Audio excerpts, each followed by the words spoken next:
Praise the lord. ఎలా ఉన్నారు? మీలో ఎంతమందికి 2024 ఇయర్ టఫెస్ట్ ఇయరో నాకు తెలీదు కానీ, నాకు మాత్రం 2024 ఇయర్ చాలా టఫెస్ట్ ఇయర్.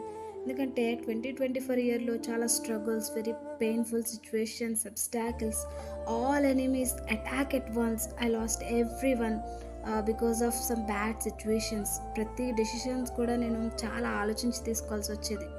కొన్నిసార్లు అనిపించేది ఇంకొక స్టెప్ కూడా ముందుకు వేయలేనేమో అని. కానీ నా దేవుడు ఎవ్రీ సెకండ్ తన కంటి పాపను కాచినట్లు నన్ను కాచి, నా ప్రతి అడుగులో ముందుండి నన్ను వెన్ను తట్టి నడిపించాడు. దేవుడు లేకపోతే నా జీవితం శూన్యం. అసలు నా జీవితానికి అర్థం ఉండేదే కాదు. ఈరోజు నేను ఈ స్థితిలో ఉన్నానంటే, ఎలాగో మాట్లాడుతున్నానంటే కేవలం దేవుని కృప మాత్రమే. ఎందుకు ఈ మాటలు చెప్తున్నానంటే, దేవుడు మన జీవితంలో ఎన్నో మేలు చేస్తూ ఉంటారు. కానీ వాటిని మర్చిపోయి వారి ఇష్టానుసారంగా జీవిస్తూ ఉంటారు కొంతమంది.